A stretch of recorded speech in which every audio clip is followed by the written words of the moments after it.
નમસ્તે વિદ્યાર્થી મિત્રો, આજે આપણે ધોરણ 9 વિષય ગુજરાતી તેની અંદર ગદ્ય વિભાગની અંદર પાઠ 14 વાડી પરના વહાલા આ પાઠનો આપણે અભ્યાસ કરવાનો છે વિદ્યાર્થી મિત્રો। હવે આપણે જોઈએ આ પાઠના લેખકનું નામ છે ઇસ્માઇલભાઈ નાગોરી। આ પાઠનો સાહિત્ય પ્રકાર છે નિબંધ। તો વિદ્યાર્થી મિત્રો, આ પાઠની અંદર વાડી એટલે કે ખેતર પર નભનારા જે માણસોના જીવનમાં વાડી કેવી રીતે ઓતપ્રોત થયેલી હોય છે એની અહીંયા વાત કરવામાં આવી છે। તો જોઈએ હવે વિદ્યાર્થી મિત્રો, આપણે ઇસ્માઇલભાઈ નાગોરી એમના જીવન વિશે આપણે જોઈએ। તેમનો જન્મ 4/11/1904, તેમનું અવસાન 14/1/1983 અંદર થયું હતું। રાજકોટ જિલ્લાનું વાંકાનેર તેમનું વતન હતું। તેઓ ફારસી અરબી ભાષામાં સ્નાતક હતા। પછી પૂનાની ખેતીવાડી કોલેજમાંથી કૃષિ સ્નાતક થયા હતા। સ્વરાજની લડતના તેઓ સૈનિક હતા। તેમણે ઉત્તમ ગ્રામ સેવા પણ કરી હતી। લોકભારતી ગ્રામ વિદ્યાપીઠમાં અધ્યાપક તરીકે કાર્ય કર્યું હતું। વનસ્પતિ જીવન દર્શનમાં વનસ્પતિ જીવન વિશે સુંદર તેમણે આલેખન કર્યું છે। તો વાડી પરના વહાલામાં વાડીના મનુષ્ય અને પ્રાણીઓના હૃદયસ્પર્શી પરિચય છે। મુસ્લિમોનો ધર્મ અને આંગણાનો બગીચો તેમની પરિચય પુસ્તિકાઓ છે। વાડી એટલે કે ખેતર પર નભનારા માણસોના જીવનમાં વાડી કેવી રીતે ઓતપ્રોત થયેલી હોય છે, તેમજ વાડી પર નભનારા પશુ પંખી અને જનાવરોની સૃષ્ટિ પણ કેવી આત્મીય હોય છે એ આ પાઠમાં આલેખાયું છે। ઋતુના અનાજ, ફળ એની સાથે જોડાયેલી આખી સૃષ્ટિ આ નિબંધમાં સર્જનાત્મક રીતે પ્રગટ થઈ છે। વાડીની દુનિયા કેવી હરીભરી અને વૈવિધ્યપૂર્ણ હોય છે તેનું ચિત્ર રસિક રીતે અહીંયા આલેખાયું છે। વિદ્યાર્થી મિત્રો, આપણે અહીં પાઠની શરૂઆત કરતાં પહેલાં આપણે પક્ષીઓ, જીવજંતુઓ અને આપણે પ્રાણીઓની ઓળખ કરીએ। તો આવો વિદ્યાર્થી મિત્રો, આપણે ફોટા દ્વારા અહીં જોઈએ। આ છે મોર, ઢેલ, કાગડો, ગરુડ અને હંસ। સારસ, તેતર, સમડી અને ગીધ। કબૂતર, ઘુવડ, લક્કડખોદ, કાકા કૌવા અને સુગરી।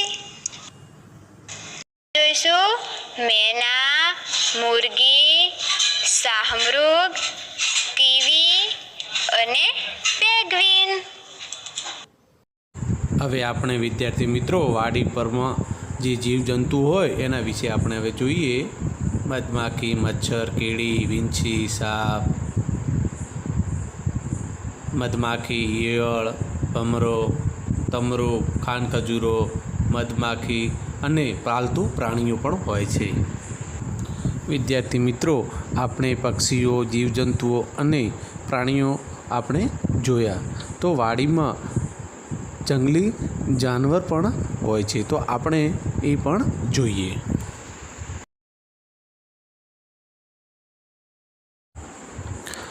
હવે વિદ્યાર્થી મિત્રો, આપણે પાઠની શરૂઆત કરીએ।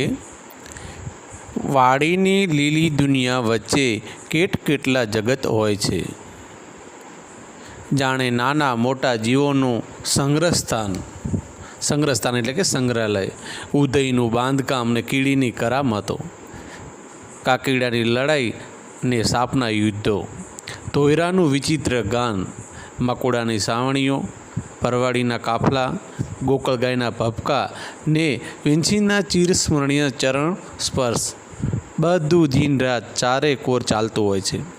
કોઈ વાર આવું નજરે ચડે ને એનું ધ્યાન ખેંચાય, પણ મોટા ભાગે માણસ એના કામ જ હોય છે.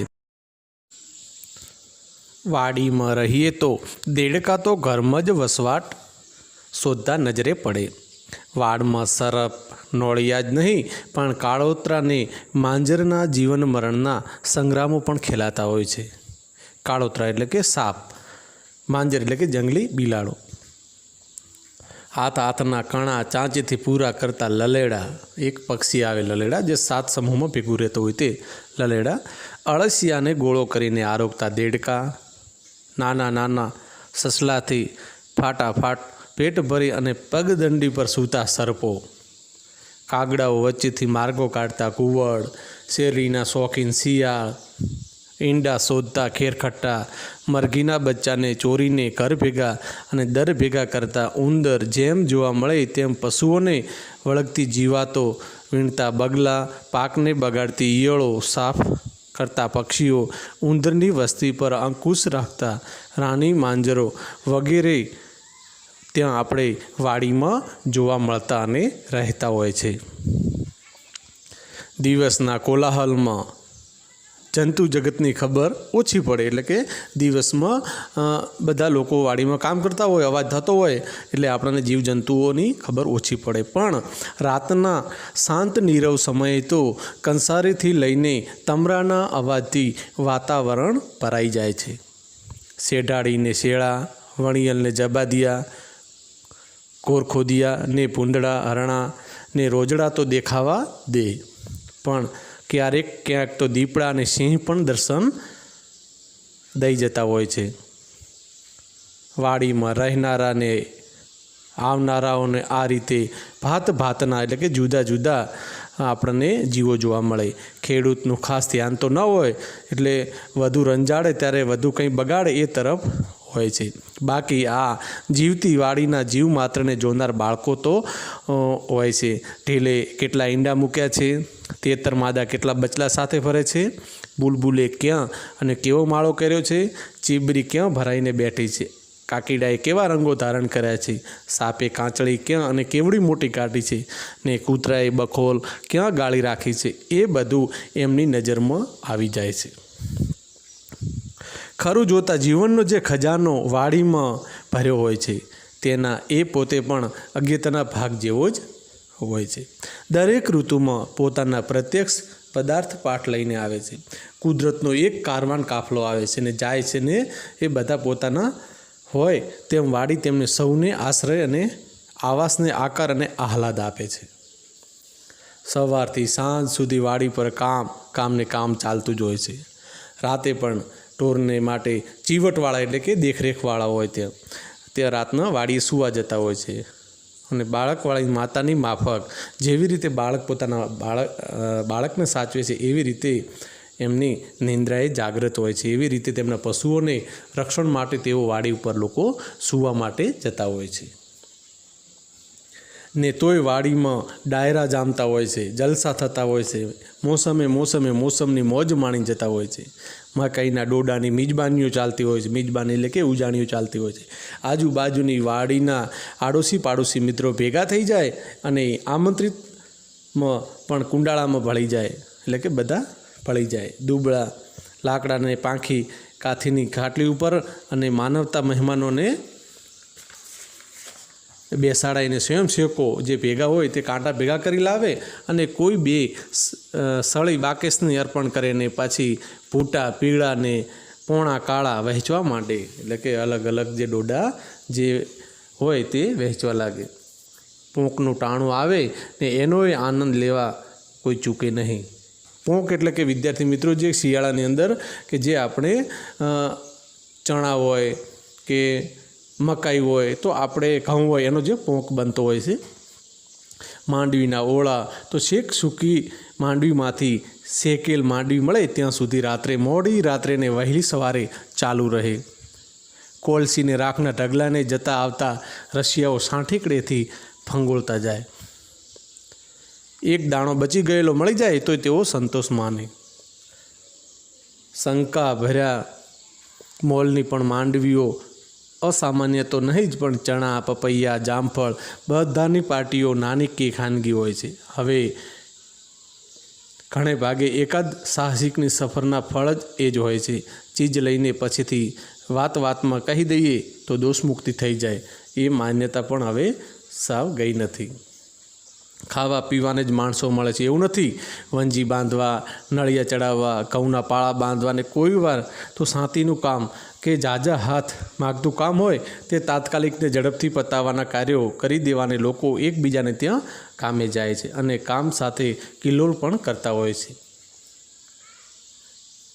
ચીચોડો ચાલુ થાય ત્યારે ઘણે ભાગે સગા વહાલાઓ મદદે આવી જતા હોય છે. એટલું જ નહીં, અરસપરસની ઢાલવાળા ને મેળવાળા ખેડૂતોય સામેલ હોય છે અને એ પ્રસંગને ઉકેલે છે. જેમ કામની દોડના દિવસો હોય તેમ નવરાશના ગાળામાં દિવસો પણ ખાસ કરીને ચોમાસામાં આવી જાય છે.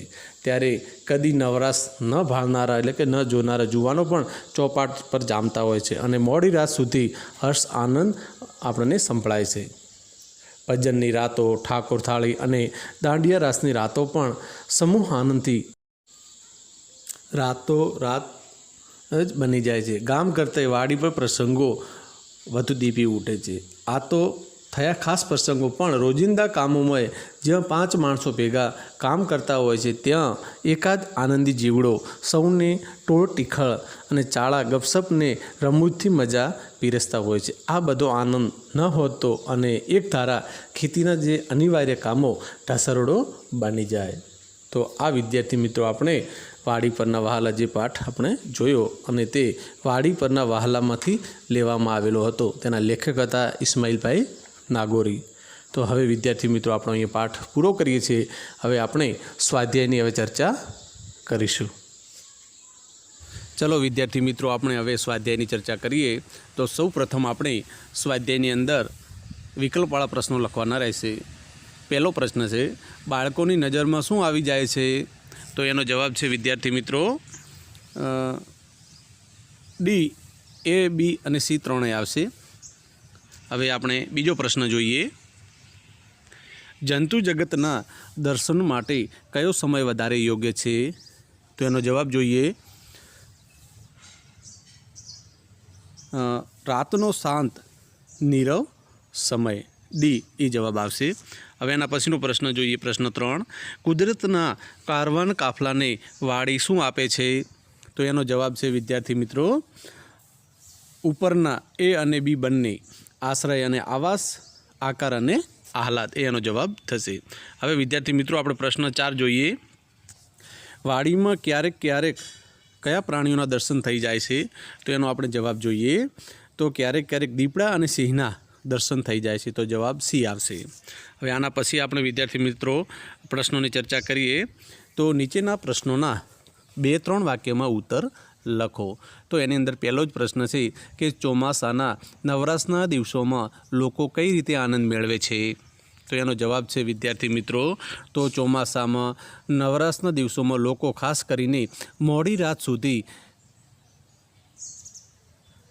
એમના અવાજ સંભળાય. ખાસ કરીને યુવાનો ચોપાટ રમતા હોય છે. રાત્રે ધૂન ભજનો થાય છે. ઠાકોરજીના નૈવેદ્યની થાળી ધરવામાં આવે છે. દાંડિયા રાસની રમઝટ બોલાવીને લોકો સમૂહ આનંદ મેળવે છે. એના પછી બીજો પ્રશ્ન જોઈએ વિદ્યાર્થી મિત્રો. ઝડપથી પતાવવાના કેવા કામ માટે લોકો એકબીજાને ત્યાં જાય છે? તો એનો જવાબ છે વિદ્યાર્થી મિત્રો તો ઝડપથી પતાવવાના કામ જેવા કે નળિયા ચડાવવા, ઘઉંના પાળા બાંધવા, તેમજ કોઈવાર શાંતિનું કામ વગેરે કામોમાં ઝાઝા હાથની જરૂર પડે, એટલે કે ઘણા હાથની જરૂર પડે તેવા કામ તાત્કાલિક પૂરા કરવાના હોય ત્યારે લોકો એકબીજાના ત્યાં કામ માટે જાય છે અને સાથે મળીને આનંદથી કામ કરે છે. હવે એના પછી આપણે જોઈએ નીચેના પ્રશ્નોના 7-8 લીટીમાં આપણે ઉત્તર લખવાના છે. તો જોઈએ પહેલો પ્રશ્ન વિદ્યાર્થી મિત્રો, વાડીના જલસાને તમારા શબ્દોમાં વર્ણવો. તો એનો જવાબ જોઈએ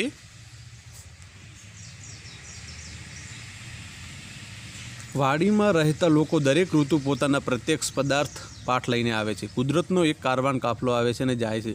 બધા પોતાના હોય તેમ વાડી તેમને સૌને આશ્રય આપે છે. વાડીમાં રહેતા લોકો દરેક મોસમની મજા લેતા હોય છે, વાડીમાં ડાયરા જામતા હોય છે, પ્રોગ્રામ થાય, આમ જલસા હોય છે. ત્યાં મકાઈના ડોડાની મિજબાનીઓ થતી હોય છે, એટલે કે ઉજાણીઓ થતી હોય છે. આજુબાજુની વાડીના મિત્રો ભેગા થાય. જર્જરિત લાકડાની કાથીવાળી ખાટીલીઓ ઉપર મહેમાનોને બેસાડવામાં આવે અને બીજા મિત્રો તાપણાની વ્યવસ્થા કરે. એમાં ભૂટા શેકાય પછી તેના પોંક કરીને સૌને ખાવા માટે વહેંચે છે. પોંકની મોસમમાં પણ માંડવીના ઓળા એક દાણા ખાતા જાય અને જલસા તો રાત્રે શરૂ થાય અને મોડી રાત સુધી ચાલ્યા કરે. આ ઉપરાંત ચણા, પપૈયા, જામફળની પાર્ટીઓ પણ વાડીમાં થતી હોય છે. આમ વાડીમાં લોકો કામની સાથે સાથે ખાવા પીવાની પણ મોજ માણતા હોય છે. હવે આના પછી આપણે જવાબ જોઈએ વિદ્યાર્થી મિત્રો. એના પછીનો પ્રશ્ન છે, વાડીની લીલી દુનિયા વચ્ચે કેટલા જગત હોય છે? આ વાક્યની પાઠના આધારે આપણે ચર્ચા કરવાની છે. તો વાડીની લીલી દુનિયા વચ્ચે નાના મોટા જીવોનું સંગ્રહસ્થાન, ઉધઈનું બાંધકામ અને કીડીની કરામતો, કાકીડાની લડાઈ અને સાપના યુદ્ધો, તોયરાનું વિચિત્ર ગાન, મકોડાની સાવણીઓ, પરવાડીના કાફલા, ગોકળગાયના પબકા, વિંસીનો ચિરસ્મરણીય સ્પર્શ, આ બધું દિન રાત વાડીમાં ચાલતું હોય છે. કોઈવાર આવું નજરે ચડે ત્યારે લોકોનું ધ્યાન ખેંચાય. વાડીમાં અળસિયાનો ગોળો કરીને આરોગતા દેડકા, નાના સસલાથી ફટાફટ પેટ ભરી પગદંડી પર સૂતા સાપ, કાગડાઓ વચ્ચેથી માર્ગો કાઢતા કુવડ, શેરડીના શોખીન શિયાળ, મરઘીના બચ્ચાને ચોરીને ઘર ભેગા કરતા ઉંદર, જેમ જોવા માટે તેમ પશુઓને વળગતી જીવાતો, વીણતા બગલા, પાકને બગાડતી ઈયળો, સાફ કરતા પક્ષીઓ, શેઢાળી શેળા, વણિયલને જબાદિયા, ઘોરખોદિયાને ભૂંડળા, હરણા અને રોજડા, તો ક્યારેક દીપડા, સિંહના પણ દર્શન થઈ જતા હતા. આમ વાડીમાં અનેક નાના મોટા જીવજંતુઓ હોય છે. વિદ્યાર્થી મિત્રો, તો અહીંયા આપણો જે સ્વાધ્યાય છે તે આપણે વિષયની નોટમાં સારા અક્ષરે લખવાનું રહેશે. આભાર.